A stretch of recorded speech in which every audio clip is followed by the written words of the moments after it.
That said, I ask tonight, where are our fathers? Where did these people go?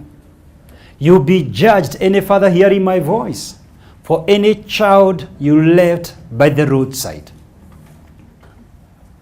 I challenge you, if you're here today or you're listening to this live recording, go discuss with your wife. Be bold enough. If you need help, ask for help. But discuss it so that you may pick up that child you left somewhere. I tell you the truth. Any single act of mercy or sacrifice or giving you do to church are nonsensical, meaningless, and immaterial in the eyes of God if you cannot take care of your primary responsibility. This is not easy as I'm saying it from this platform. You might need help, but believe me, you would rather deal with the struggle of facing your wife and confessing it, rather than whining and dining elsewhere as your own child suffers. You're carrying a curse. Now, fathers, you're the voice of your daughters. They hear your voice in them. So be gentle and firm. A mother's love has no conditions. She's the soft landing for any child.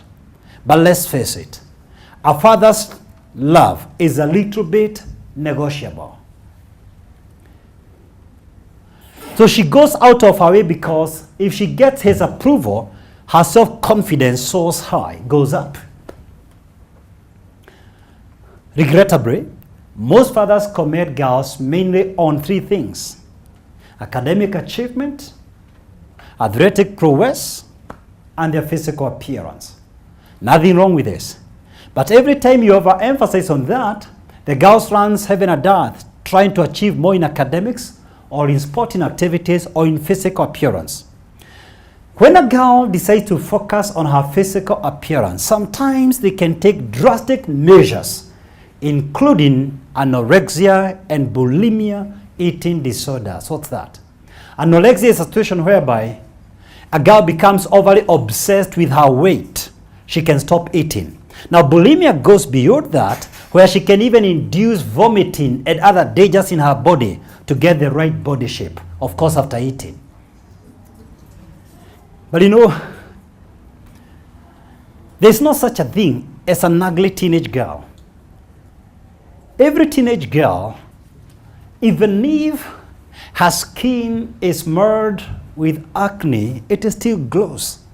She's still gorgeous, even if slightly overweight, slightly underweight. It is magazines and music videos and the male hierarchy that tries to thrust an impossible standard on unassuming teenage girls, and they kill themselves trying to measure up with celeb girls who are just airbrushed. Every girl is good looking. That's the truth. But I charge fathers to concentrate more on intrinsic beauty, inner values. Compliment her more on character. Compliment her more on her ability to be a good listener, her ability to be a team player, her ability to relate well with others, to speak kindly and to be humble. Call the inner beauty out of her, things that no one can steal away from her. Take her for a date so that she learns the difference between lust and love. A lot of men get very uncomfortable when girls begin to mature up. We get very uneasy in their presence. What you don't realize, you're setting her up to fill that gap with her male peers who may not be in her best interest. So don't create that vacuum. Fill those shoes. Remember this. You should be modeling the type of a man she expects to marry. You see, women tend to gravitate towards that which is familiar. So she looks up to you, the way you treat her and her mother, to know what type of a man she should expect someday.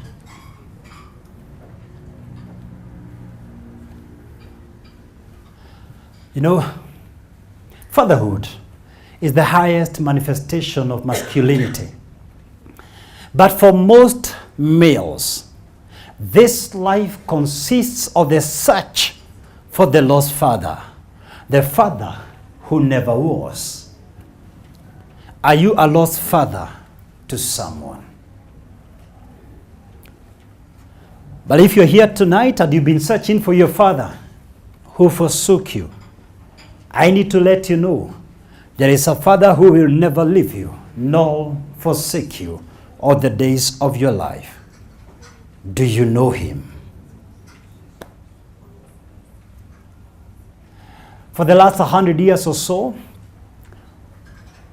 we've tried to undermine the role of fathers in the family and in the society. We've thrown the baby with the bathwater. We've dismissed the pater with the patriarchy. And everybody is floundering on the role of the father and why they need the males. Why, men, did we drop the ball? I'll explain to you. This was not just about men. It's a societal crisis. You see, we reduced the role of a father to one role, the provider. And if father is only the provider, and today's mother is able to provide, and some of them are able to provide more than the father, then they begin to question, then why do I need a man in my life? So that even if he goes home, he has to look for another role. For example, father the disciplinarian. So you hear the mother saying, wait until my daddy comes. Or he becomes father the audience.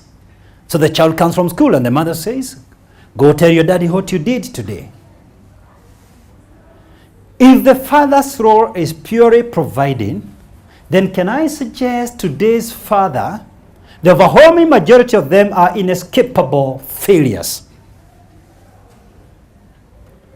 Disappointments and losers and buffoons because they are not rich and famous. What is disillusioned perspective of fatherhood? The relationship between a father and a son is what will determine whether that boy will grow to be a life-giving figure,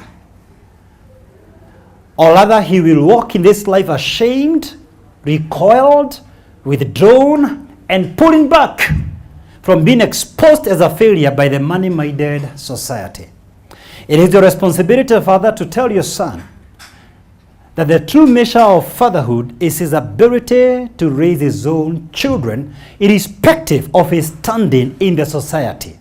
It is your responsibility as a father to let the boy know there is not a single moment all the men will be at par financially. It's a battle you'll never win.